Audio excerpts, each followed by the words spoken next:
आज हम सभी आर्य समाज जोरबाग के इस पवित्र प्रांगण में एकत्रित हैं। बहुत ही हर्ष का विषय है। हम योगीराज श्री कृष्ण महाराज के जन्मोत्सव पर इस पावन अवसर पर एकत्रित हुए हैं, उनका गुणगान करने के लिए, उनके चरित्र, उनके व्यक्तित्व से परिचित होने के लिए। हम सुकृति व विरल अपने दोनों साथियों के साथ आप सभी को प्रणाम करते हैं। बहुत धन्यवाद देना चाहेंगे आर्य समाज जोरबाग के प्रधान जी,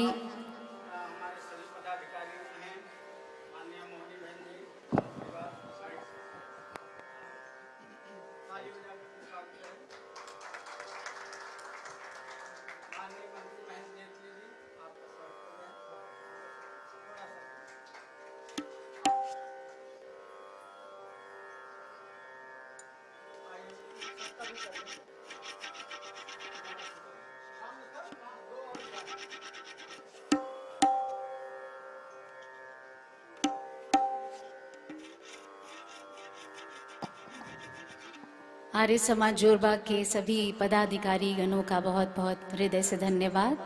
और आज के संयोजक आचार्य विद्या प्रसाद मिश्र जी, जो एक सारथी बनकर के आप लोगों से हमें उन्होंने परिचित कराया है, और इस समाज में हम प्रथम बार अपनी प्रस्तुति को रखने का अवसर, आप सभी के से रूबरू होने का अवसर दिया है।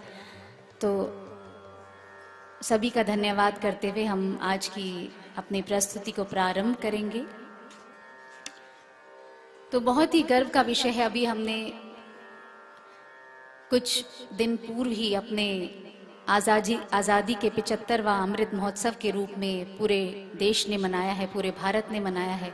तो हमारी जो ये धरती है, पावन धरती, आइए इसका गुणगान करते हुए इस पर जो वीर महापुरुष हमारे हुए हैं, योगीराज श्री कृष्ण महाराज, मर्यादा पुरुषोत्तम श्री राम, स्वामी दयानंद, ऐसे ही कई अनेक महापुरुष जिन्होंने जन्म लिया है, आज उसी एक महापुरुष को हम याद करने के लिए, उसके चरित्र को याद करने के लिए एकत्रित हुए हैं। तो आइए इन्हीं पंक्तियों से हम अपनी प्रस्तुति को प्रारंभ करेंगे।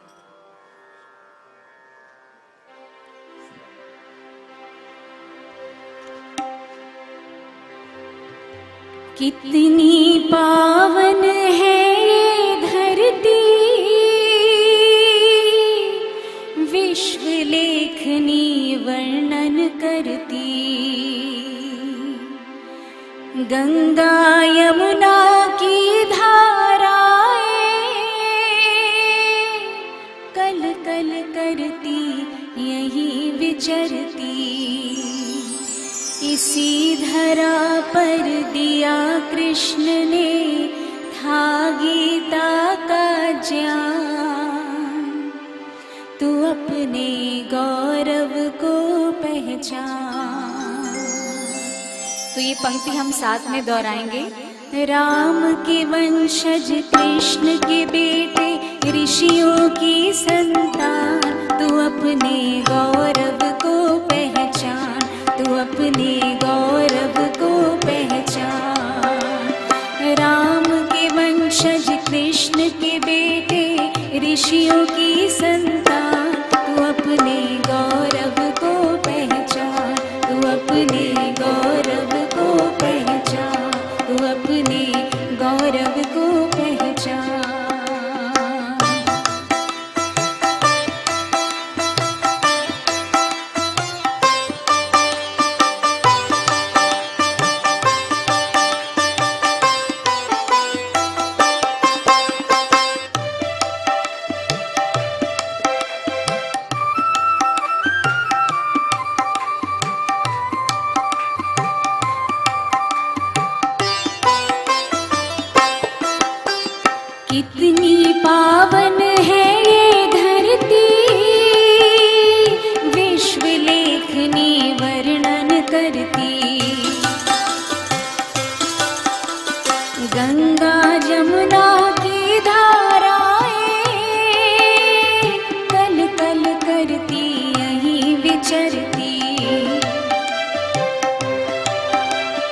इसी धरा पर दिया कृष्ण ने था गीता का ज्ञान।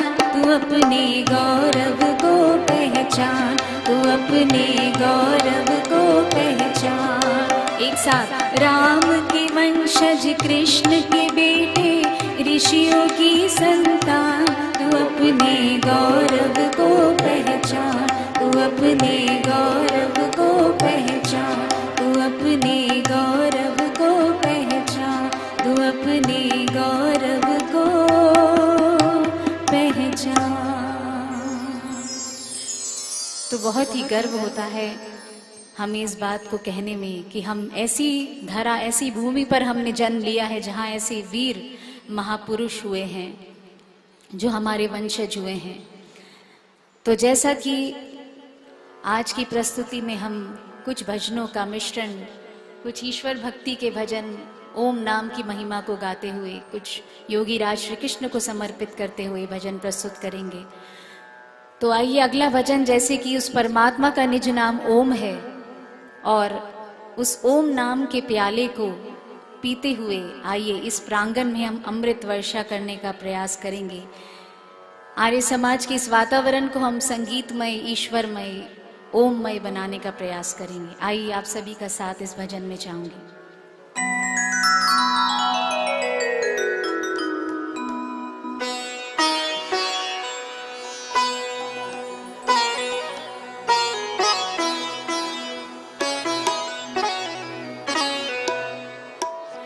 पीकर प्याला ओम नाम का बन मत वाला रे, तू बन मत वाला रे। पीकर प्याला ओम नाम का बन मत वाला रे, तू बन मत वाला रे। पीकर प्याला ओम नाम का बन मत वाला रे, तू बन मत वाला रे। पीकर प्याला ओम नाम का। हल्की हल्की तालियों से अगर आप साथ देंगे तो इस वातावरण की शोभा और बढ़ जाएगी।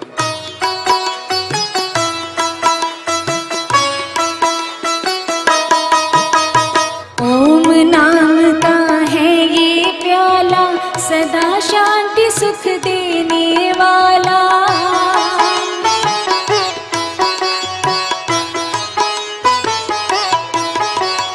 ओम नाम का है ये प्याला, सदा शांति सुख देने वाला। चारों वेदों ने गाया ये मंत्र निराला रे, हाँ मंत्र निराला रे। पीकर प्याला ओम नाम का बन मत वाला रे, तू बन मत वाला रे। पीकर प्याला ओम नाम का।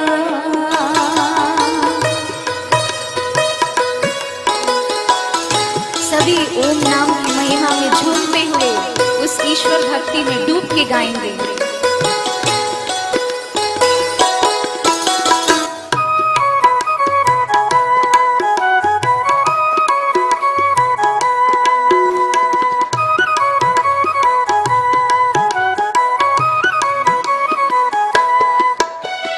ओम नाम की अमृत धारा पी प्रहलाद बना प्रभु प्यारा।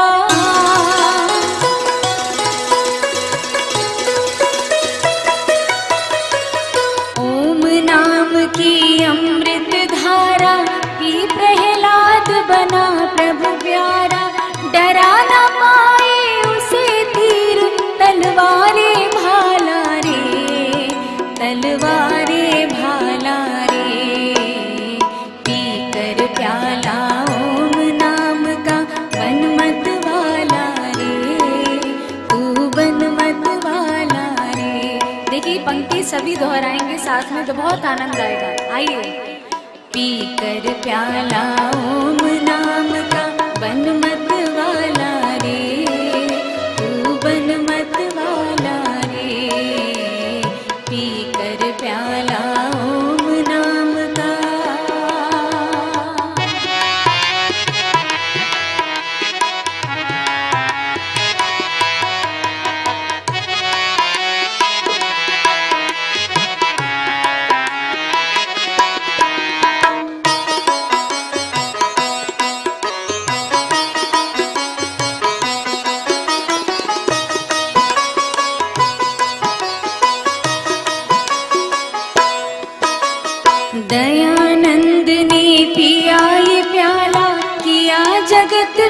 ज्ञान उजाला।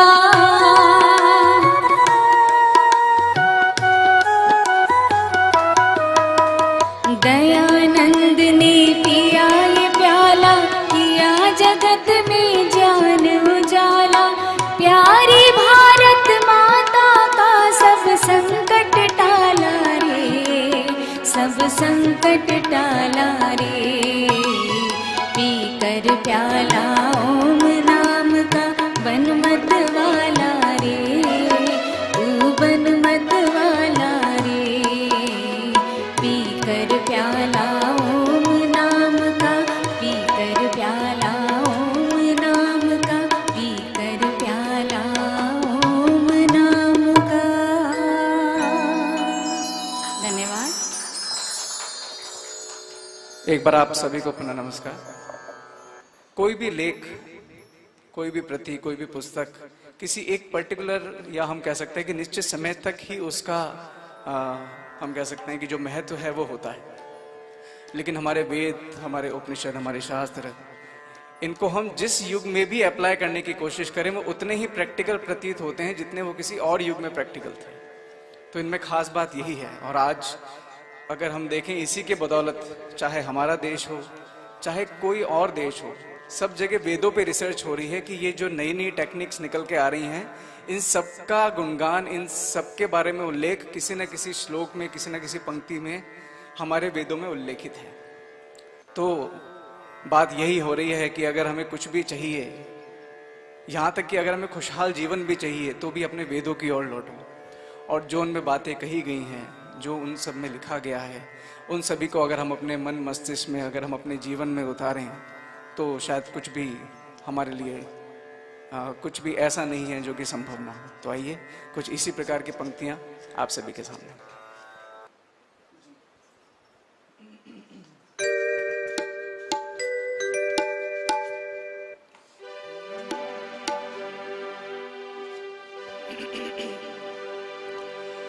वेदों में जिंदगी के हैं गाने छुपे हुए,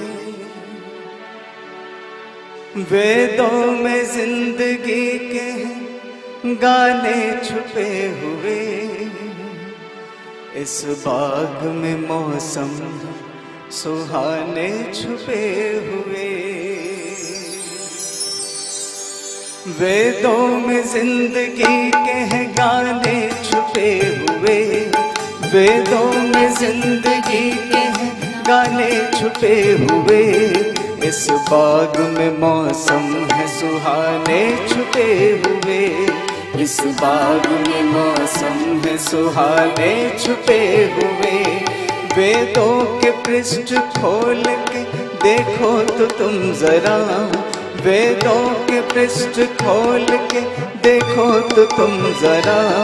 हर एक मंत्र में है खजाने छुपे हुए, हर एक मंत्र में है खजाने छुपे हुए। वेदों में जिंदगी के हैं गाने छुपे हुए हो।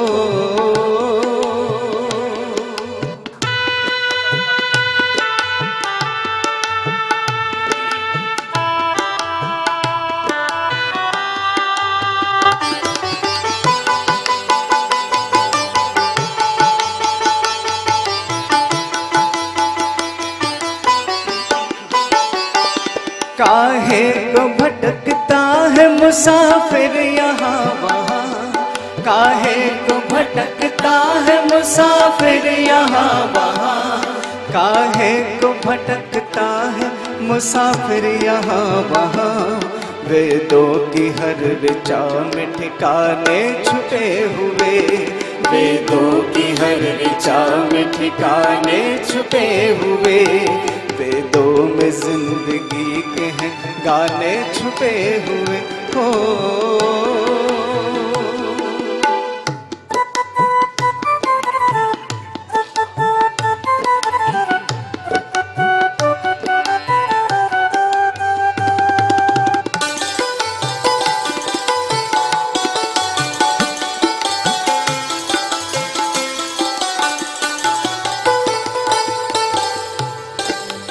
हमें से कई लोगों को ये भ्रांति होती है कि जो वेद हैं वो आज के युग में कहाँ उनकी, अगर हम बात करें उनकी बात अगर हमें करनी थी तो राम जी और कृष्ण जी के ज़माने में करनी थी। आज का ज़माना कुछ और है, सब बिजी हैं, कितनी भागा दौड़ी है, उसमें कहाँ हम इन सब बातों के ऊपर गौर कर सकते हैं। तो आइए इन्हीं बातों को लेके कुछ पंक्तियाँ। ढूंढोगे तो मिल जाएंगे सतयुग के भी समय, ढूंढोगे तो मिल जाएंगे सतयुग के भी समय, ढूंढोगे तो मिल जाएंगे सतयुग के भी समय।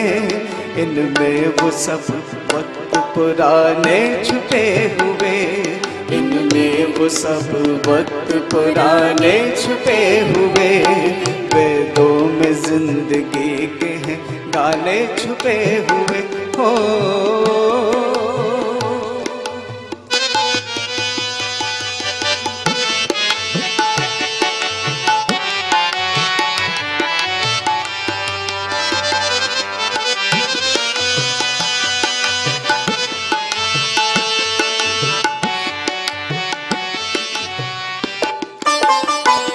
करना है जो इलाज तो वेदों की ओर आ, करना है जो इलाज तो वेदों की ओर आ, करना है जो इलाज तो वेदों की ओर आ।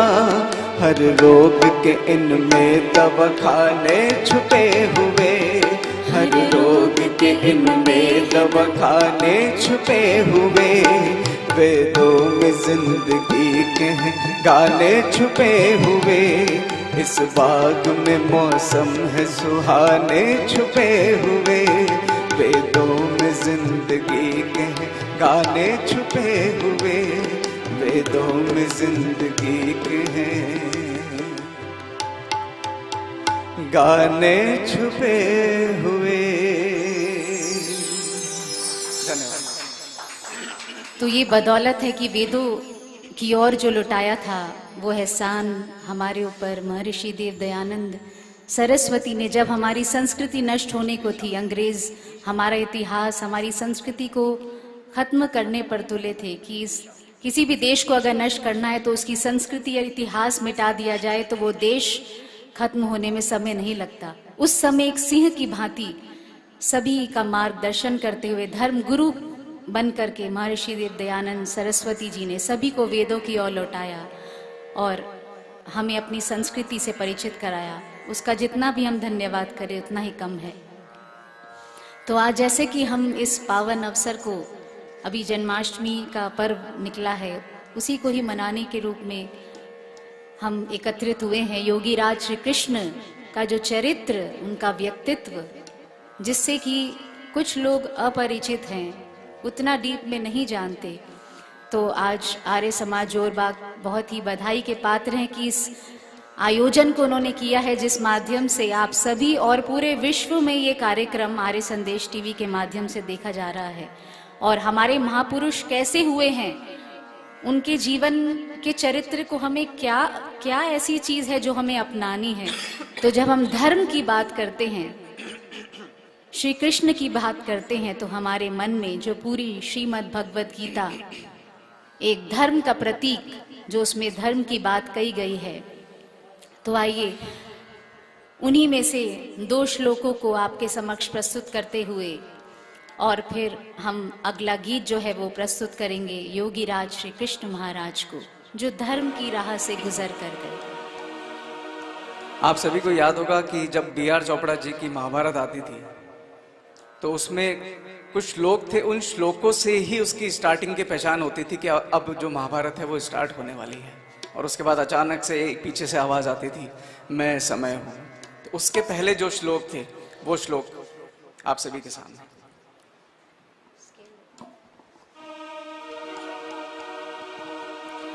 यदा यदा हि धर्मस्य ग्लानिर्भवति भारत अभ्युत्थानम् अधर्मस्य तदात्मानं सृजाम्यहम् परित्राणाय साधूनां विनाशाय विनाशाय च दुष्कृता धर्म संस्थापनार्थाय संभवामि युगे युगे।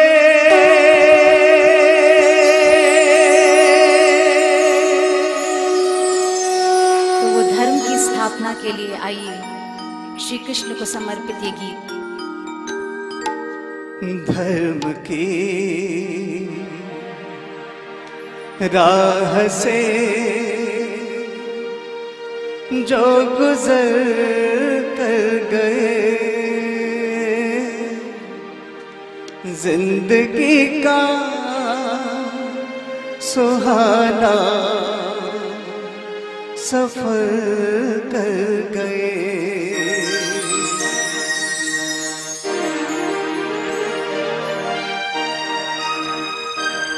धर्म की राह से जो गुजर कर गए जिंदगी का सुहाना सफर कर गए।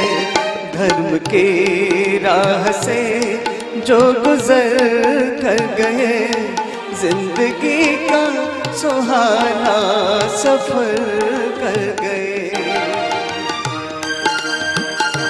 अगर साथ में आपकी हल्की हल्की तालियां मिलेंगी तो इस गीत की शोभा बढ़ेगी और जो एक एनर्जी चाहिए स्टेज पे बैठे लोगों को आपसे, वो एनर्जी में आपसे मिलती रहेगी।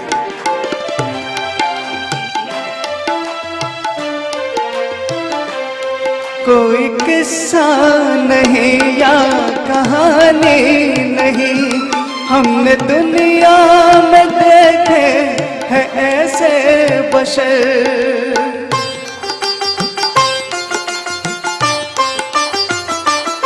ले लिया फैसला और उंगली उठा कर दिया एक पल में इशारा जिधर रुख तूफानी हवा का उधर कर गए जिंदगी का सुहाना सफर कर गए। धर्म की राह से जो गुजर कर गए जिंदगी का सुहाना सफर कर गए।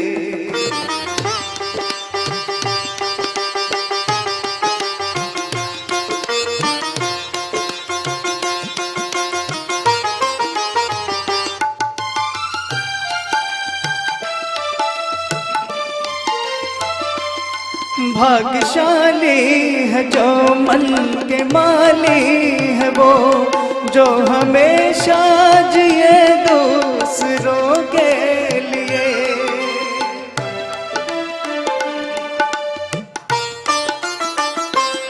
मौत के पास तक आखिरी श्वास तक काम कितने किए हो समर्पित किए नाम सारे जहां में अमर कर गए जिंदगी का सुहाना सफर कर गए।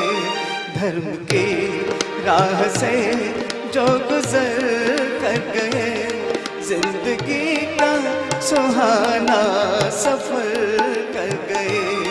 धर्म की राह से जो गुजर कर गए जिंदगी का सुहाना सफर कर गए जिंदगी का सुहाना सफर कर गए जिंदगी का सुहाना सफर कर गए।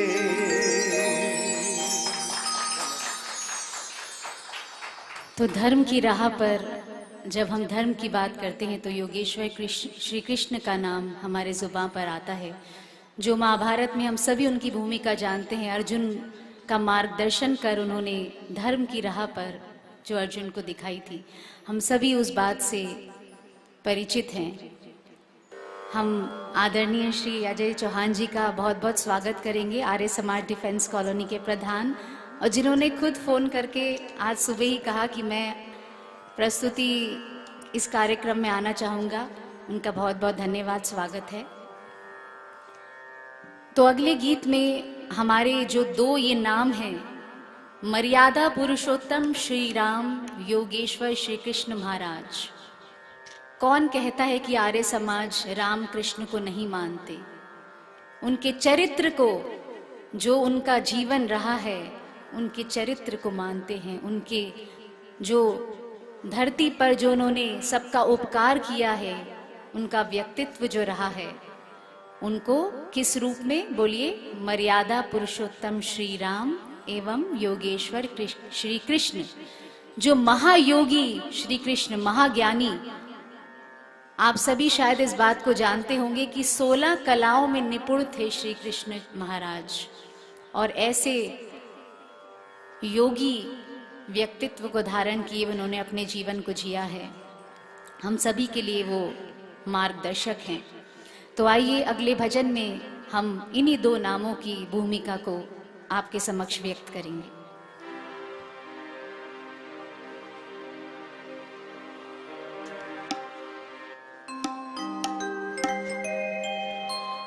बनकर सूरज चांद जगत में चमक रहे दो प्यारे नाम, एक योगेश्वर कृष्ण, दूसरे मर्यादा पुरुषोत्तम राम। बनकर सूरज चांद जगत में चमक रहे दो प्यारे नाम, बनकर सूरज चांद जगत में चमक रहे दो प्यारे नाम, एक योगेश्वर कृष्ण, दूसरे मर्यादा पुरुषोत्तम राम। एक योगेश्वर कृष्ण, दूसरे मर्यादा पुरुषोत्तम राम।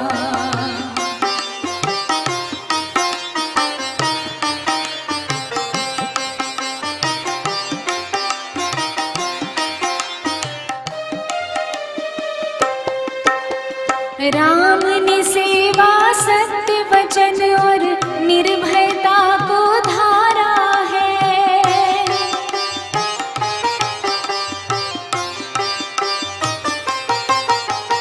राम ने सेवा सत्य वचन और निर्भयता को धारा है। मानव की हर मर्यादा ने अपना रूप निखारा है।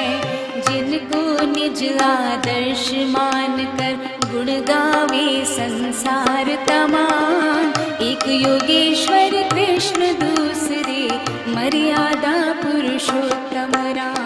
बनकर सूरज चांद जगत में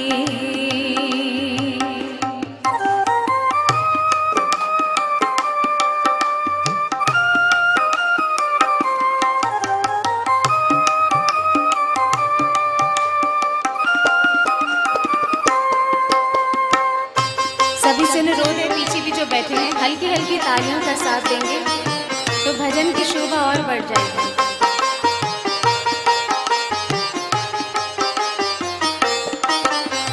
जीवन में महाराज कृष्ण ने अद्भुत बल दिखलाया है।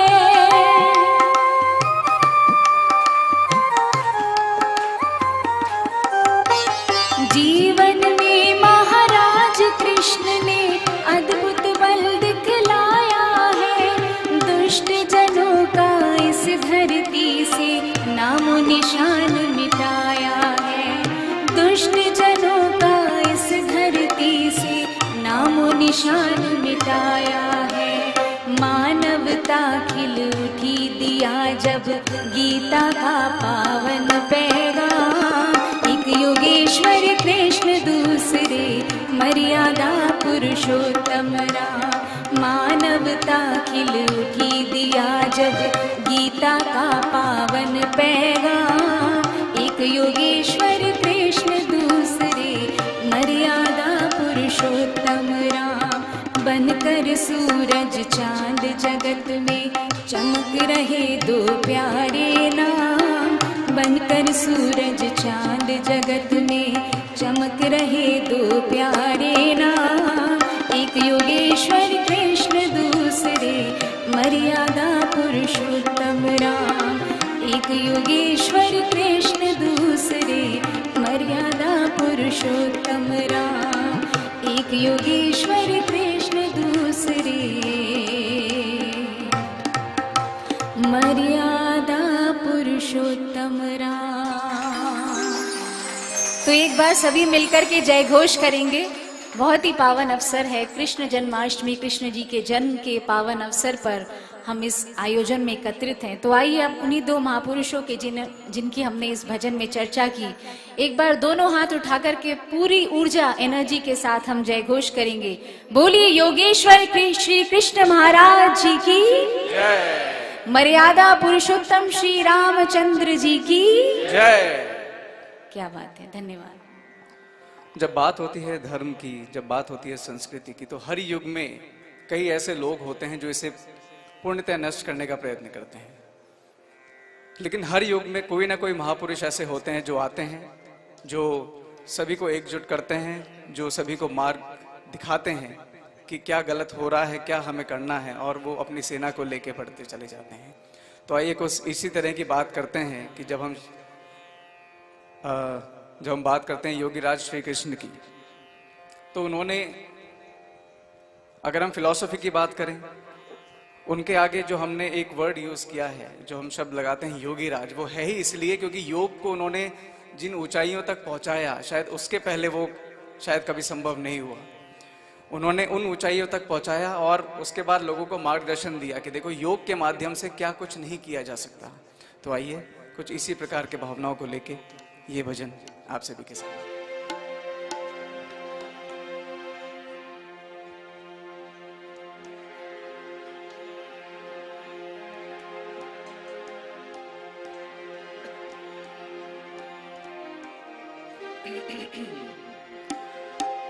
धर्म दर्शन संस्कृति की वो अमर जागीर था।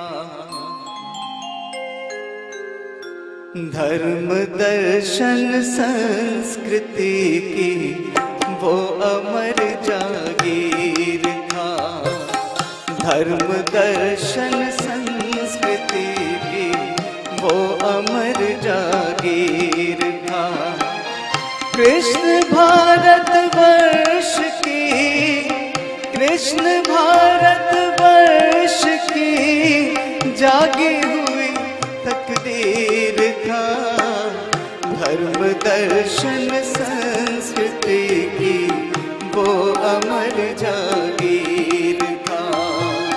धर्म दर्शन संस्कृति की वो अमर जागीर था।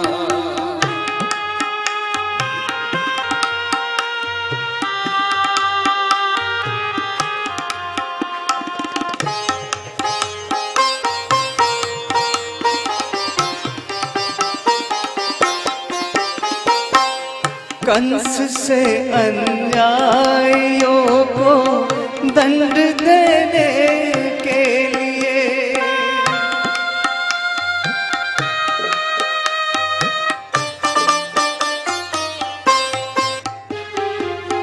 कंस से अन्यायियों को दंड देने के लिए, कंस से अन्यायियों को दंड देने के लिए सत्य कहता हूँ कन्हैया, सत्य कहता हूँ कन्हैया, न्याय की शमशीर था। धर्म दर्शन सब एक साथ संस्कृति की वो अमर जागीर था।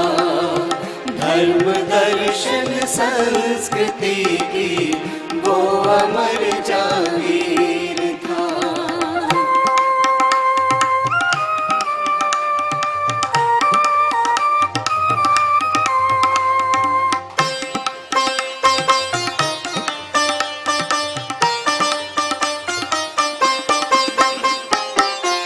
दूरदर्शी था वो इतना, शब्द भी असमर्थ थे।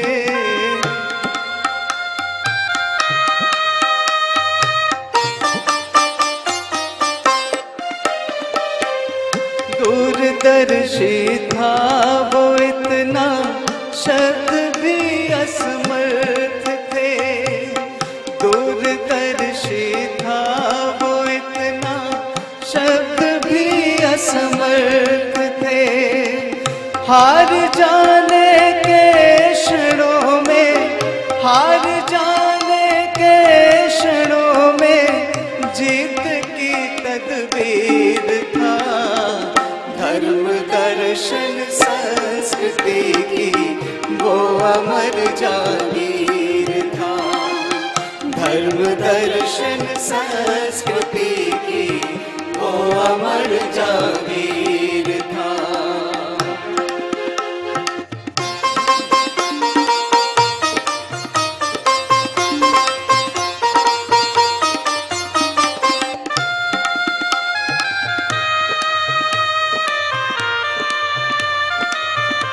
ये कुछ अंतिम पंक्ति आपके सामने आ रही हैं, जिसके भाव कुछ इस प्रकार है कि बहुत अटखेलियां भगवान श्री कृष्ण ने की होगी, योगीराज श्री कृष्ण ने की होगी, लेकिन उन अटखेलियों को किस तरीके से प्रस्तुत किया जाता है, जो थोड़ा बहुत मतभेद है वो वहां है। क्योंकि जब हम गोपियों की बात करते हैं तो हम साथ में ये भी जानते हैं कि द्रौपदी की लाज किन्होंने बचाई थी। तो जो लाज बचाने वाले हैं वो लाज के साथ कभी खेल नहीं सकते। तो आइए इसी प्रकार की कुछ पंक्तियां आप सभी के सामने। गोपियों के वस्त्र उसने थे चुराए, झूठ है।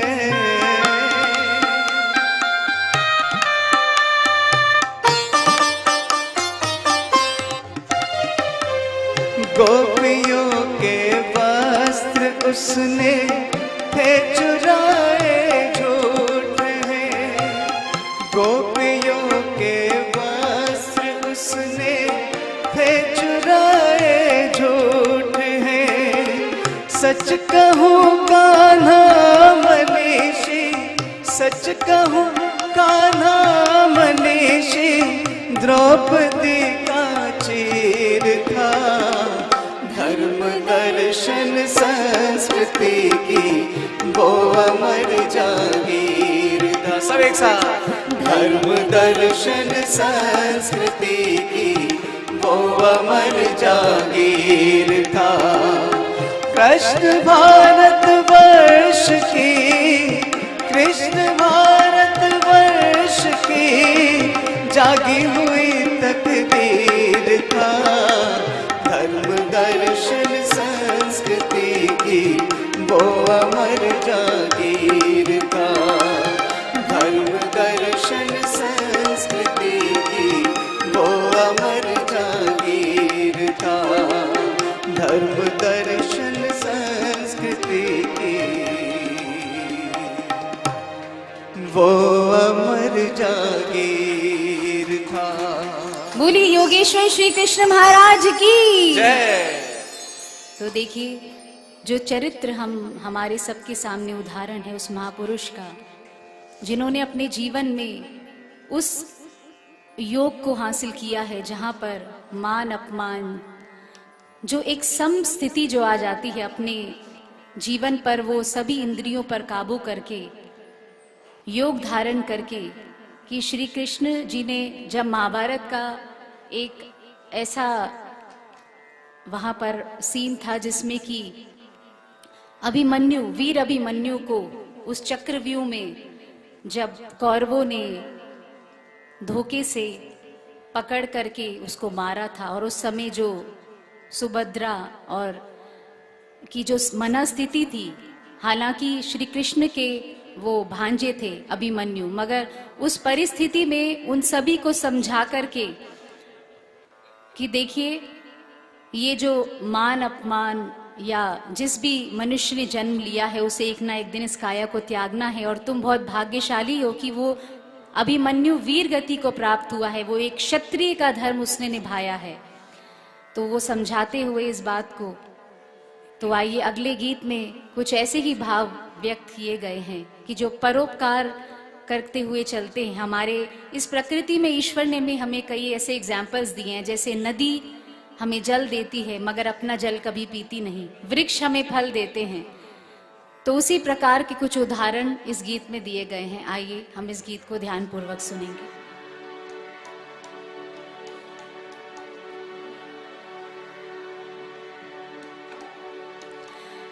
नदियाँ न पी कभी अपना जल, वृक्ष न खाए कभी अपने फल। नदियाँ न पिए कभी अपना जल, वृक्ष न खाए कभी अपने फल। नदियाँ न पिए कभी अपना जल, वृक्ष न खाए कभी अपने फल। अपनी तन का मन का धन का दूजों को दे जो दान रे, वो सच्चा इंसान रे, इस धरती का भगवान रे। नदियाँ न पिए कभी अपना जल, वृक्ष न खाए कभी अपने फल। अपनी तन का मन का धन का दूजों को दे जो दान रे, वो सच्चा इंसान रे, इस धरती का भगवान रे। नदियाँ न पिए कभी अपना जल, वृक्ष न खाए कभी अपने फल।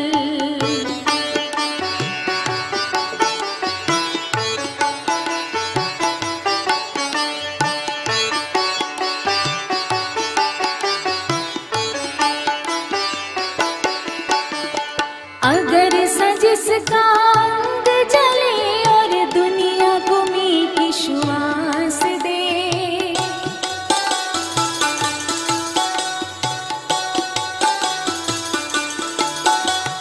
अगर जिसका अंग जले और दुनिया को मीठी श्वास दे, दीपक सा उसका जीवन है जो दूजों को अपना प्रकाश दे, दूजों को अपना प्रकाश दे। धर्म है जिसका भगवत गीता, धर्म है जिसका भगवत गीता, सेवा ही वेद अनुसार है, वो सच्चा इंसान रे, इस धरती का भगवान है। नदियाँ न पिए कभी अपना जल, वृक्ष न खाए कभी अपने फल।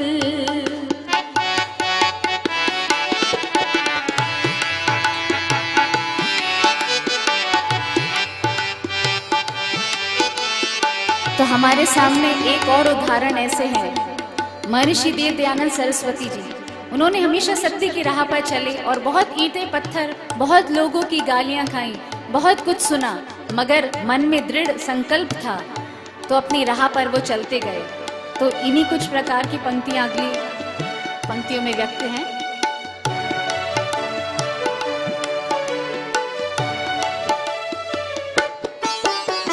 चाहे कोई गुणगान करे या चाहे करे निंदा कोई,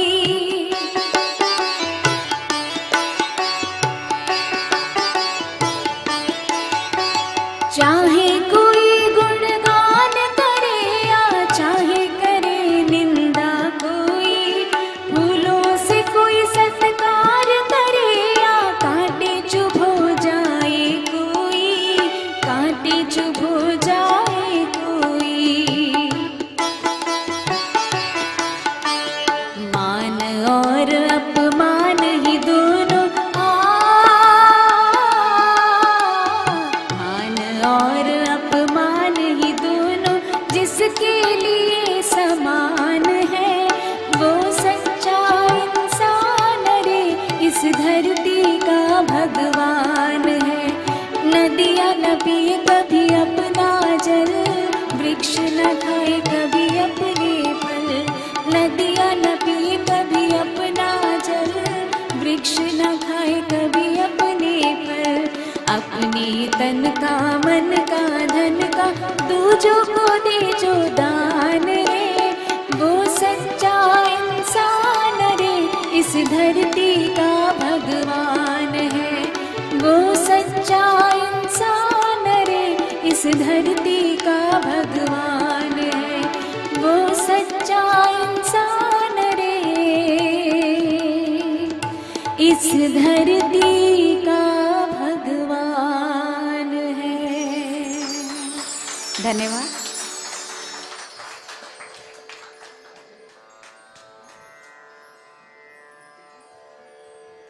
तो आइए अब हम इस कार्यक्रम के अपने अंतिम पड़ाव पे हैं और हम आज इस पावन आर्य समाज में बैठे हैं और अगर स्वामी दयानंद जी का कोई भजन हम ना गाएं तो ऐसा कैसे हो सकता है।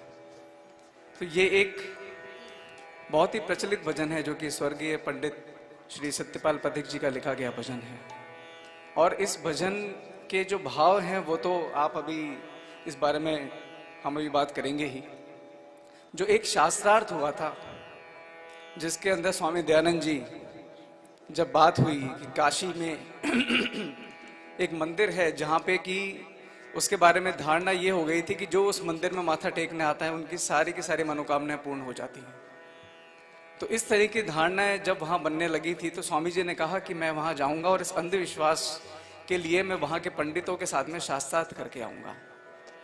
तो कई अनुयायी थे स्वामी जी के जिन्होंने कहा कि स्वामी जी आप वहाँ मत जाइए क्योंकि वो तो पंडितों का गढ़ है, वहाँ पे केवल बातें ही नहीं होंगी, वहाँ पे आपकी जान को भी खतरा हो सकता है। तो स्वामी जी ने कहा जिसके साथ सत्य है उसकी जान को खतरा कैसे हो सकता है, क्योंकि जो स्वयं ईश्वर है वो उसके साथ है।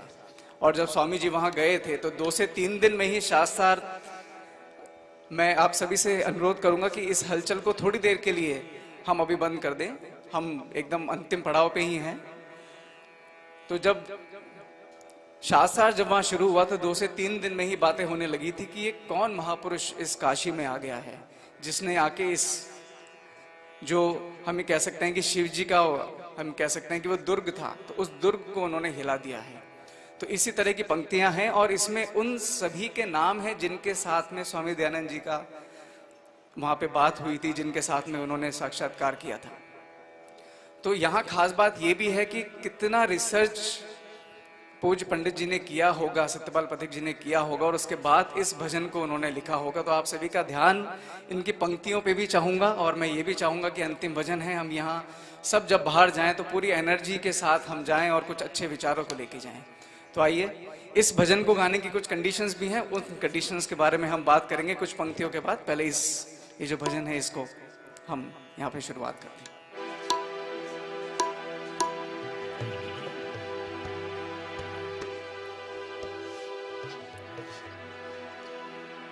तो जब वहां पे शास्त्रार्थ जब शुरू हुआ तो 2 से 3 दिन में ही बात क्या होने लगी, कौन काशी में आया है, कौन काशी में आया है, कौन काशी में आया है, कौन काशी में आया है, कौन काशी में आया है।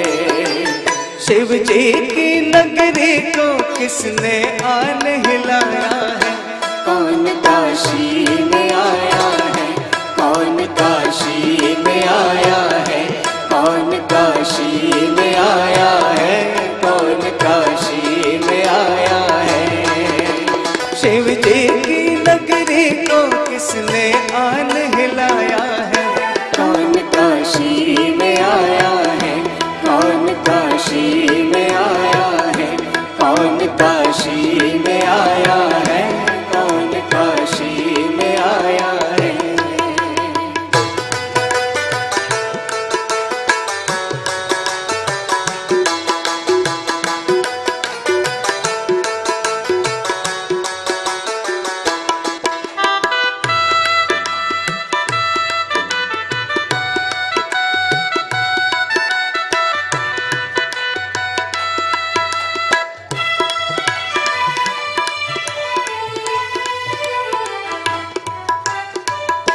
गली बाजार डगर में यही चर्चा घर घर में। अब देखिए ऐसे गाएंगे तो बिल्कुल मजा नहीं आएगा। तो हम यहाँ पे 2 टीम बनाते हैं, एक टीम ए, ये टीम बी।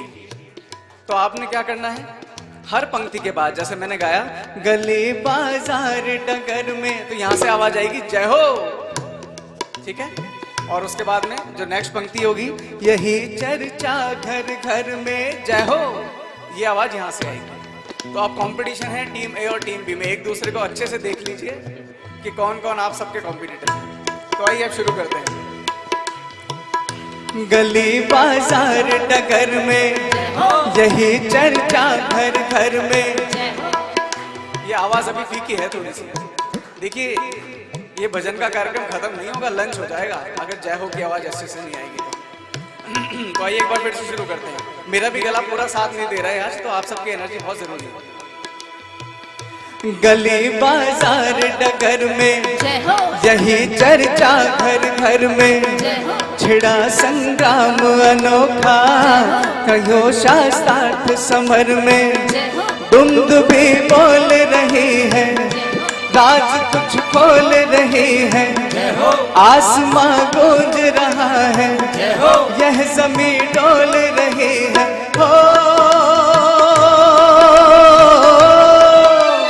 किसके आने के कारण भूकंप सा आया है। कौन काशी में आया है, कौन काशी में आया है, कौन काशी में आया है, कौन काशी में आया है।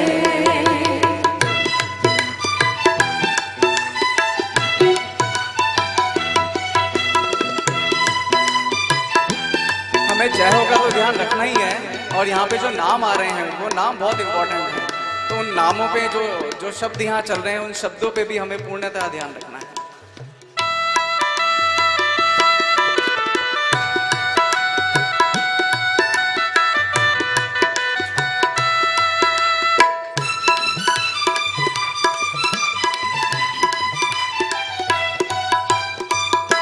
ये विशुद्धानंद स्वामी बाल शास्त्री संग्रामी। आज क्या बात हुई है, झेलते हैं बदनामी। अंबिका दत्त व्यास है, राधा मोहन भी पास है।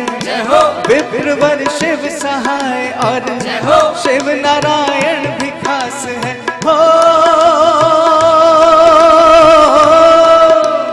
इन शास्त्रार्थ महारथियों ने शीश झुकाया है। कौन काशी में आया, सभी साथ में, कौन काशी में आया है, कौन काशी में आया है, कौन काशी में आया है।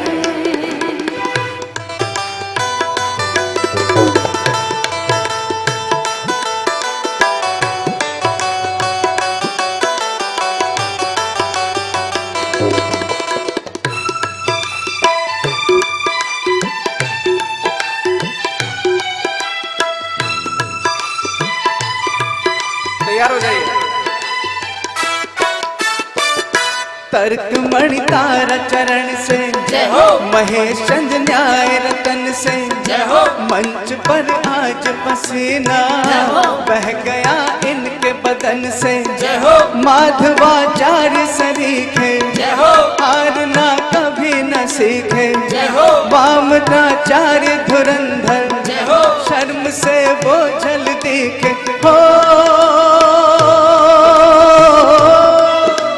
सबके मुंह पर मौन का ताला किसने लगाया है। कौन काशी में आया है, कौन काशी में आया है, कौन काशी में आया है, कौन काशी में आया है।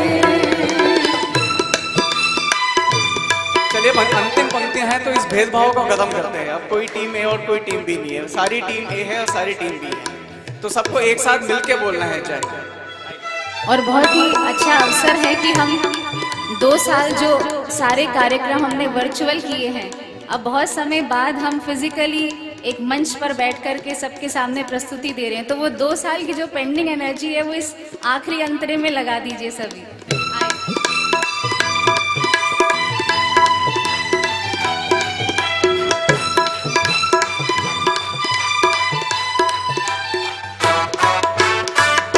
एक दंडी सन्यासी जय हो, कर गया हाथ उठा बात करके। सरासी। जय हो। ये एनर्जी पीछे से अभी बहुत कम हो गई। एक बार सब हाथ उठा के बोलेंगे जय हो। क्या बात। एक दंडी सन्यासी जय हो। कर गया बात जरा से, जय हो। नाम सुनते ही छाए जय हो। सबके चेहरों पे उदासी। जय हो। ये विरजानंद का चेला जय हो। है दयानंद अलबेला। जय हो। पवन सुत बन कर लंका जय हो। भस्म कर गया अकेला। हो दुर्गम काशी महादुर्ग को पथिक गिराया है। कौन काशी में आया है, कौन काशी में आया है, कौन काशी में आया है, कौन काशी में आया है। शिव जी की नगरी को किसने आन हिलाया है। कौन काशी में आया है, कौन काशी में आया है, कौन काशी में आया है, कौन काशी में आया है, कौन काशी में आया है, कौन काशी में आया है, कौन काशी में आया है। कौन काशी में आया है। बोलिए महर्षि देव दयानंद की। तो हमारी इस धरा पर ऐसे महापुरुष स्वामी देव दयानंद जी, योगीराज श्री कृष्ण, तो ऐसे अवसर होते हैं जिनके बहाने हम अपने उन्हीं महापुरुषों के जो योगदान है उनको स्मरण करते हैं, उनका गुणगान करते हैं। तो यहाँ पर हम अपनी प्रस्तुति को विराम देंगे जैसे कि समय हमारे पास था। आप सभी ने बहुत ही ध्यानपूर्वक हमारे भजनों को सुना और मैं जो आज के संयोजक हैं, जो कि सारथी बनकर के आपके समक्ष हमें लेकर के आए हैं, आचार्य विद्या प्रसाद जी, बहुत वर्ष पूर्व जिनसे मैं अपने रिसर्च के वेदों के सामगान पर, मैं संगीत विषय है तो उनसे मिलना हुआ था और तब से ही उनका आशीर्वाद हमें मिलता रहा है। बहुत सुंदर उन्होंने वेदों पर कार्य किया है। आपका धन्यवाद। और आर्य समाज जोरबाग के सभी पदाधिकारी गणों का और सभी धर्म प्रेमी सज्जनों का जो भी यहाँ पर उपस्थित हुए, आप सभी का हृदय से, और हमारे प्रिय श्री अजय चौहान जी जो कि हमारे निमंत्रण पर यहाँ आए, सभी का बहुत बहुत धन्यवाद। ओम शांति। वैदिक धर्म की जय। जो बोले सो अभय। वैदिक धर्म की जय। देवी और सज्जनों, आपने जब मनोहर भजन सुना तो ऐसे लग रहा था कि डॉक्टर सुकृति और अविरल का ये प्रवाह अविरल होता रहे, बिना रुके ये सब चलता रहे। लेकिन घड़ी अपना काम बंद नहीं करती, समय कभी रुकता नहीं। आखिर 1 घंटा बीती गया, पता भी नहीं चला। डॉक्टर सुकृति माथुर उदाहरण है और यहाँ पर दिल्ली और देश के और आर्य समाज के बहुत जिम्मेदार व्यक्ति महापुरुष बैठे हैं। हमारे माननीय अजय चौहान जी, विस्तृत परिचय इनका मैं नहीं दूंगा, लेकिन ये उस महान परिवार के भ्राता हैं जिन्होंने कमाया होगा विदेश में पैसा, लेकिन ला करके इस देश में अज्ञानता का नाश किया और एमिटी यूनिवर्सिटीज, एमिटी स्कूल्स इनको जन्म दिया। आदरणीय आनंद चौहान जी का सवेरे सवेरे, अभी मैंने नहाया भी नहीं था, फ़ोन आता है कि भाई साहब डॉक्टर वैदिक का भाषण कितने बजे होगा। तो वह और आदरणीय बड़े भाई साहब, उनको कहीं जाना पड़ा है, उन्होंने कहा कि मैंने अपने भ्राता अजय जी की ड्यूटी लगाई है, वो आपके समाज में जाएंगे। मैं झूम गया, मैंने कहा ये हम इनका स्वागत करेंगे। ये आर्य समाज डिफेंस कॉलोनी के प्रधान भी हैं और वहाँ की गतिविधियों से आप लोग सुपरिचित हैं। मैं आपसे महोदय सभी के सामने निवेदन करता हूँ, हाथ जोड़ मस्तक झुका, क्योंकि आपके न केवल माता पिता, आपके दादा भी, ये सब सन्यासी और धर्माचार्यों की संतान है, खाली उद्योगपति के नहीं। ये वो परिवार है जहाँ लक्ष्मी और सरस्वती की समान रूप से अनुकंपा रही है। तो क्यों नहीं हमारी समाज में इस तरह की कई भजन मंडलियाँ तैयार कर सकते हैं। आज पौराणिक पाखंडी भजन मंडलियाँ लेकर के 50-50 हज़ार रुपया के घंटे का ले करके और धंधा बनाया हुआ है, हर चौथे पर भजन होगा और दिल्ली में 10-12 मंडली काम कर रही हैं। हम और आप सभी उससे परिचित हैं। तो ये हमारे पास ये बहुत बड़ा लैप्स है। मैं समझता हूँ आर्य समाज के अधिकारी मेरी इस बात को श्रवण करेंगे और इस पर जरूर कोई ना कोई कार्यवाही करेंगे। भजन आनंद देता है और भजन ही लोग सुनना चाहते हैं, फिलॉसफी कोई सुनना नहीं चाहता। तो डॉक्टर सुकृति जी, भाई अविरल जी, बड़े भाग्य से अच्छा दामाद मिलता है। मैं डॉक्टर सुकृति को बिटिया ही मानता हूँ और अविरल जी सचमुच दोनों का गुण कर्म स्वभाव एक जैसा है। तो एक बार ताली जोरदार बजा के इन दोनों का स्वागत करें। बहुत बहुत